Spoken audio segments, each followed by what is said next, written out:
हमारे इस पूरे कवि सम्मेलन का जो ताना बाना है, ये जो माला पिरोई है, कौन कवि रहेगा कौन नहीं, इस बार कौन होना चाहिए हमारे कलमकार में, तो ये जो एक मेहनत का काम है यूट्यूब पे देखना, सर्च करना, जैसे वो चयन है, आज पॉपुलर जी यहाँ है तो ये चयन किसका है? चारू मैडम का। अब मैं आपसे सवाल करता हूँ कि पॉपुलर जी और चारू मैडम का चयन आपको कैसा लगा, ज़रा बताइए। ये मेहनत है, ये संयोजन है, बड़ा मुश्किल काम है। ये दिन रात, ये पिछले 2-4 महीनों से ये मेहनत चारू जी करती हैं, चूँकि वे खुद एक बहुत बेहतरीन विदुषी कवयित्री है। मैं चाहूँगा इस क्रम में आप उन्हें भी सुने। वे बेहतर तो लिखती है, लेकिन हर बार ज़रूरी नहीं कि ताली वाली कविता हुई, कुछ बार ऐसी कविताएं भी हमें जो कि पत्र पत्रिकाओं में हम पढ़ते हैं और जो कुछ सबक हमें देती है, तो ज़रा उसको उनको संयम से, गंभीरता से भी आप सुने। चारू जी के लिए ज़्यादा कहूँगा तो चापलूसी हो जाएगी आपके, हमारे परिवार की है, हमारी अपनी है, आप उन्हें मुझसे ज़्यादा बेहतर जानते हैं, ये ज़रा आप बताइए मुझे।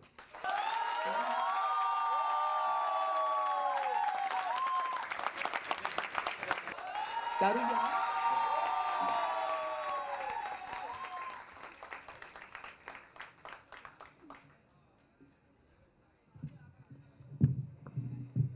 हर वर्ष की भांति कलमकार कवि सम्मेलन इस बार भी आप युवाओं का ऐसा उत्साह, मेरा भी हौसला बढ़ा दीजिए एक बार ताली से। पॉपुलर भाई के बाद बोलना और इतने मधुर गीतकार के बाद बोलना एक रिस्क है जो मैं ले रही हूँ। सबसे पहला नमन माँ को। माँ तुमने ही बनाया है, मुझे तुमने संवारा है। वाह। माँ तुमने ही बनाया है, मुझे तुमने संवारा है। मैं जब भी गिरने लगती थी वो आकर थाम लेते थे। मैं जब भी गिरने लगती थी वो आकर थाम लेते थे। मुझे यूं हाथ दे दे कर पिताजी ने संभाला है। मुझे यूं हाथ दे दे कर पिताजी ने संभाला है। मैं उन गुरुओं के आगे आज ये अपने गुरुओं को नमन, और हर विद्यार्थी, हर कलीग जिससे मैंने कुछ ना कुछ सीखा, आप सबको नमन, मंच को नमन जिसने मुझे बहुत कुछ दिया। मैं उन गुरुओं के आगे शीश ये अपना झुकाती हूँ। मैं उन गुरुओं के आगे शीश ये अपना झुकाती हूँ, जिन्होंने मुझसे पत्थर को सलीके से तराशा है। जिन्होंने मुझसे पत्थर को सलीके से तराशा है। धन्यवाद। कल कलमकार लिटरेचर फेस्टिवल था। ये जो अगली कुछ पंक्तियां हैं ये वहीं से प्रेरित हैं। एक बहुत जाने माने पोएट हैं mister Nitishwar, as a literature festival में हमने उनको एज अ गेस्ट बुलाया था। तो चर्चा हुआ कि आज कवि सम्मेलन है, तो उन्होंने पूछा, चारू जी आपका रस क्या है, आप किस रस की कवित्री हैं? तो मैंने उनसे कहा, बस भावनाओं को शब्दों में पिरोती हूँ, रस तो नहीं जानती पर नीरस नहीं हूँ। वाह। भावनाओं को शब्दों में पिरोती हूँ, रस तो नहीं जानती पर नीरस नहीं हूँ। और अगली जो पंक्तियाँ आ रही हैं, मैंने भी अपना रस खोजने का प्रयास किया, और उसी प्रयास को डॉक्टर हरिओम पवार जी आपका स्नेह चाहूँगी, आशीर्वाद चाहूँगी, और आपका भी समर्थन चाहूँगी। एक बार ज़ोरदार तालियां मेरा हौसला बना रहे। जब भी कभी कोई मेरी माँ भारती की अस्मिता को झकझोरता है, जब भी कभी कोई मेरी माँ भारती की अस्मिता को झकझोरता है, और हम सबका हृदय संवेदनहीन हो मूक दर्शक बन एकटक निहारता है। और हम सबका हृदय संवेदनहीन हो मूक दर्शक बन एकटक निहारता है। तब उनमें उत्साह फूंकने हेतु मेरे वीर रस का निश्चल प्रवाह बहता है। मेरे वीर रस का निश्चल प्रवाह बहता है। और और जब कभी अपनों के, विद्यार्थियों के, कलमकारों के, जब कभी अपनों के, विद्यार्थियों के, कलमकारों के और परिवार के अपनेपन और स्नेह, अपने अपनों के, परिवार के स्नेह और अपनापन मेरी आत्मा को छूता है, अनायास ही उन रिश्तों की खूबसूरती को बयान करता मेरा श्रृंगार रस निकलता है, मेरा श्रृंगार रस निकलता है। और जब कभी कवि के लिए भी चुप रहना भी नहीं कहना भी है,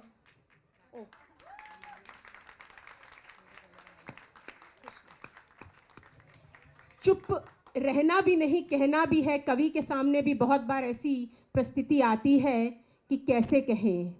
जब कभी कोई सटीक टिप्पणी मेरे कवि मन से मेरी जीवा पे आने में कतराती है, जब कभी कोई सटीक टिप्पणी मेरे कवि मन से मेरी जीवा पे आने में कतराती है, तब मैं व्यंग रस थाम लेती हूँ, तब मैं व्यंग रस थाम लेती हूँ। और जब कभी उदासी मेरे हृदय को घेरने का दुस्साहस करती है, तब अनायास ही मैं हास्य रस का दामन थाम लेती हूँ, तब अनायास ही मैं हास्य रस का दामन थाम लेती हूँ। बस इसी तरह से अपना कवित्री धर्म निभा लेती हूँ, बस इसी तरह से अपना कवित्री धर्म निभा लेती हूँ। पॉपुलर मेरठी जी ने होली की बात कही, और अभी इन दिनों जो दिल्ली में हुआ वो बहुत दुखद है। ऐसी अपेक्षा नहीं थी, लेकिन ऐसा मानती हूँ कि होली के रंग हर द्वेष भाव को धो डालेंगे। उसी पे कुछ पंक्तियाँ, हृदय द्रवित है आंखें नम हैं, आज न जाने क्या मौसम है, हृदय द्रवित है आंखें नम हैं, आज न जाने क्या मौसम है। आओ आओ होली के कुछ रंग बिखेरें, हरे गुलाबी लाल पीले पड़ने दो रंगों के घेरे, आओ आओ होली के रंग बिखेरे। हर उड़ते रंग के साथ, हाँ तालियां बजती रहेंगी तो हौसला बना रहेगा।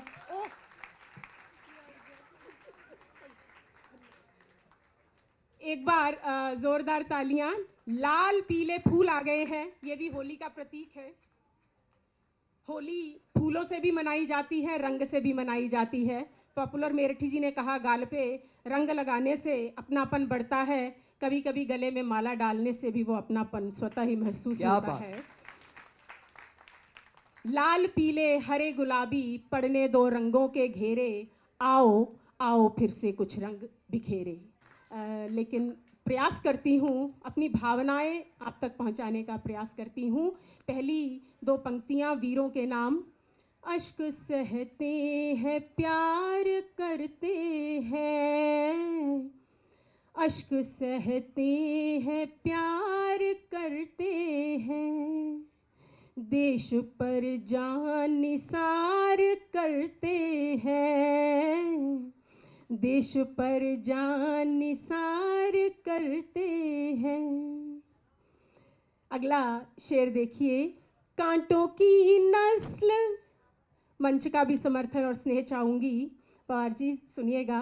कांटों की नस्ल फूलों से बेहतर, कांटों की नस्ल फूलों से बेहतर, सबको मालूम वार करते हैं, सबको मालूम वार करते हैं। हम आज भी हैं गुल और खुशबू के जैसे, हम आज भी हैं गुल और खुशबू के जैसे,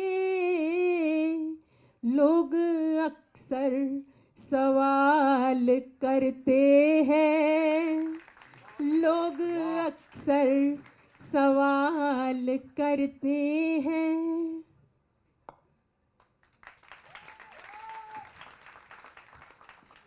कभी, अभी एक अगला शेर है, पसंद आएगा।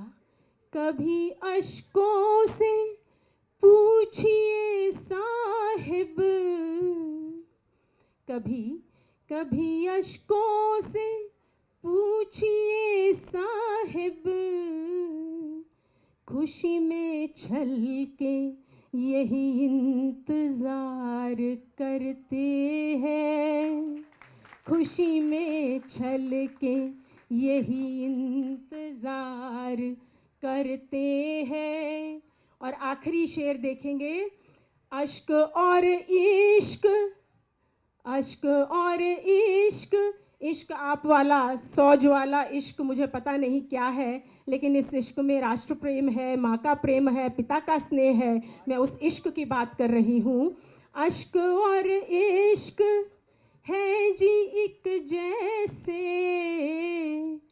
अश्क और इश्क है जी एक जैसे,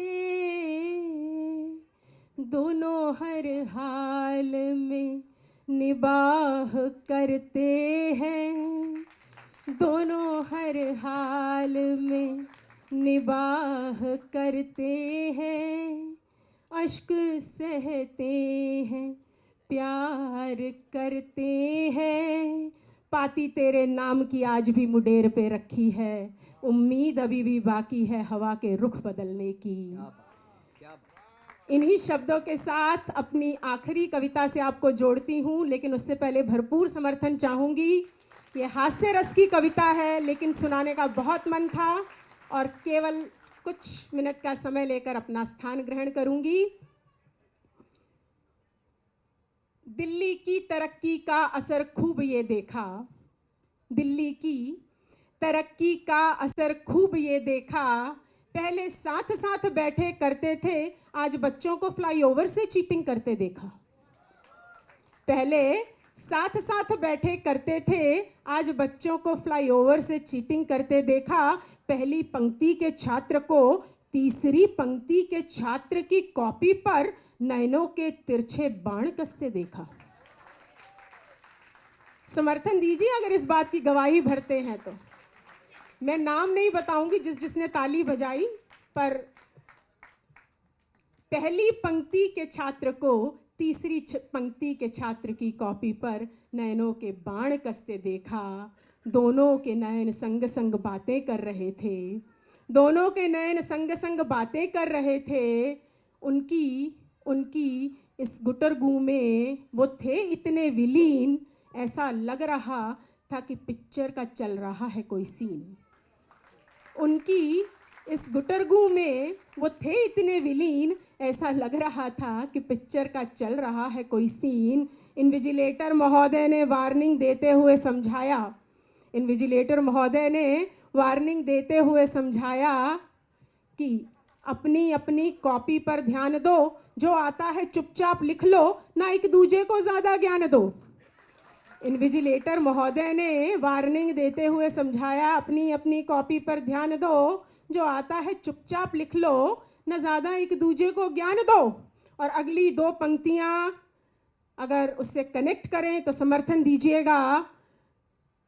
अपनी अपनी कॉपी पर ध्यान दो, चीटिंग का केस बनवाऊंगा और तुम दोनों को घर भिजवाऊंगा, लेकिन जो रुक जाए वो हवा नहीं और जो मान जाए वो युवा नहीं।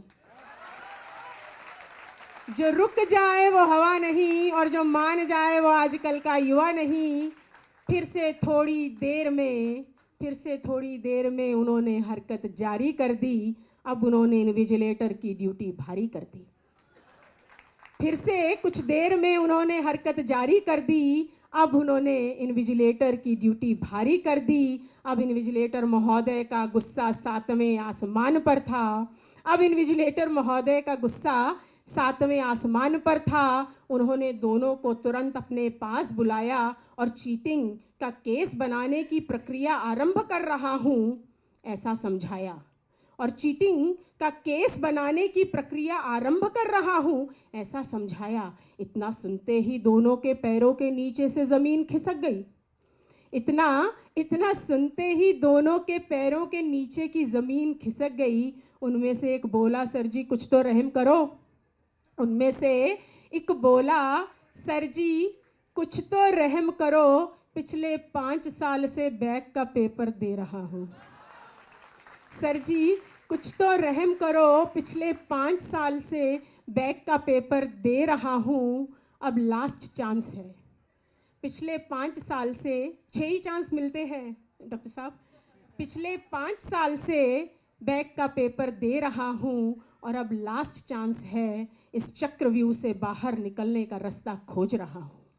अब लास्ट चांस है, इस चक्रव्यूह से बाहर निकलने का रास्ता खोज रहा हूँ। इतने पर इन्विजिलेटर महोदय बोले, अरे वो जो जिससे तुम पूछ रहे हो वो भी तो इसी नैया में सवार है, उसकी भी नैया छठी बार डूबने को तैयार है। जिससे तुम पूछ रहे हो वो भी इसी नैया पे सवार है, उसकी भी नैया छठी बार डूबने को तैयार है। तो वो बोला, जी हाँ जानता हूँ, जी हाँ जानता हूँ, लेकिन मैं हर बार 25 पर, वो 29 पर अटकता है, इसीलिए उसे अपना गुरु मानता हूँ। जी हाँ जानता हूँ, पर मैं हर बार 25 पर और वो 29 पर अटकता है, इसीलिए उसे अपना गुरु मानता हूँ। सर जी कुछ तो रहम करो, मेरे घर वाले मुझे हर हाल में ग्रेजुएट बनाना चाहते हैं। मेरे घर वाले मुझे हर हाल में ग्रेजुएट बनाना चाहते हैं, और जो खुद ना कर सके वो सपने मुझसे पुगाना चाहते हैं। जो खुद ना कर सके वो सपने मुझसे पुगाना चाहते हैं। अगर इस बार भी मैं हो गया फेल, अगर इस बार भी मैं हो गया फेल, तो वो रीएडमिशन करवा देंगे और FYUP से CBCS की सीधी टिकट कटवा देंगे। ये कोर्स चेंज होते रहते हैं जी, DU का ये सिस्टम है। तो FYUP से सीधी CBCS की टिकट कटवा देंगे। इमोशनल होते इन्विजिलेटर ने सोचा, इससे पहले कि वो कुछ बोले, लड़का बोला, सर हालात का मारा हूँ, अभी तक ग्रेजुएट नहीं हुआ इसीलिए कमा रहा हूँ। सर हालात का मारा हूँ, अभी तक ग्रेजुएट नहीं हुआ इसीलिए कवारा हूँ। इमोशनल होते इन्विजिलेटर ने सोचा, हालात के मारे तो हम भी हैं। इन्विजिलेटर ने सोचा, हालात के मारे तो हम भी हैं। कब हर रोज़ नया सिस्टम, हर रोज़ नई कहानी, हर रोज़ नया सिस्टम, हर रोज़ नई कहानी, हर रोज़ नई प्रमोशन पॉलिसी, हर रोज़ नया सिस्टम, हर रोज़ नई कहानी, हर रोज़ नई प्रमोशन पॉलिसी। कब मिलेगी सैलरी, कब मिलेंगे एरियर, बस यही है बेबसी। कब मिलेगी सैलरी, कब मिलेंगे एरियर, बस यही है बेबसी। इस सिस्टम से तो हम भी परेशान हैं। इसमें आप तालियां बजा सकते हैं कि आप ही दुखी नहीं हैं, हम भी दुखी हैं। इस सिस्टम से तो हम भी हैं परेशान। कब होगी अपॉइंटमेंट, कब होगी प्रमोशन, कब मिलेगी सैलरी, इस सत्य से तो केवल, इस सत्य को तो केवल एक ही शख्स जानता है, बाकी हम सब हैं अनजान। कृपया इस सेंटेंस को अन्यथा न लें, मैं ईश्वर योगेश्वर की बात कर रही थी कि इस सत्य को कोई नहीं जानता, हम सब हैं अनजान। उसने, ईश्वर योगेश्वर, कृपया अन्यथा न लें। हाँ बिल्कुल बिल्कुल, आपने बिल्कुल सही समझा कि हम भी हैं इस सिस्टम से परेशान। कब होगी अपॉइंटमेंट, कब मिलेगी सैलरी और कब होगी प्रमोशन, एक व्यक्ति को छोड़कर हम सब हैं इस सत्य से अनजान। और इमोशनल होते हुए इन्विजिलेटर ने बोला, अब मत करो मुझे इमोशनल ब्लैकमेल, ये एग्ज़ाम नहीं है गुड्डे गुड्डियों का खेल। इमोशनल होते इन्विजिलेटर ने बोला, मत करो मुझे इमोशनल ब्लैकमेल, ये एग्ज़ाम नहीं है गुड्डे गुड्डियों का खेल। अब ध्यान केवल अपनी ही कॉपी पर धरो, और अगर किसी और की कॉपी से नैन मिलाओगे तो मेरी बात क्यों नहीं मानी, ये सोचकर जीवन भर पछताओगे, ये सोचकर जीवन भर पछताओगे। और बहुत बहुत आनंद आया, थोड़े कुछ अलग सब तरह के रस घोलने का प्रयास किया है, और अगर अच्छा लगा तो एक बार तालियों से समर्थन कर दीजिए। और इसी के साथ अभी डॉक्टर हरिओम पवार हमारे बीच में हैं। राष्ट्र कवि कहूँ तो कोई गलती नहीं होगी, उससे भी कहीं उच्च कोटि के कवि हैं वो आज हमारे मध्य हैं। उनसे पहले बोलना मेरे लिए एक उनके सामने, उनके समक्ष बोलना सौभाग्य का विषय था और आशा करती हूँ कि कुछ सुना पाई हूँ। अब मैं अजातशत्रु जी को मंच देती हूँ और एक बार फिर से माहौल बनाते हुए पवार जी के लिए जोरदार तालियां। बहुत अच्छे। मैं चाहूंगा एक बार मैडम जी चारू जी के लिए तालियां बजा दीजिए आप। शानदार कविता पाठ। एक बार वो जो उनको बहुत सही समझ में आई थी उनके लिए ताली बजाओ सब लोग, क्योंकि इस कविता में बहुत कुछ ऐसा था जो मैम को और आपको समझ में आया, हमको नहीं समझ में आया। वो अपना इंटरनल मामला आप लोग देख लेना। एक बार ज़रा ठीक से तालियां बजाओ मैम के लिए। हाँ।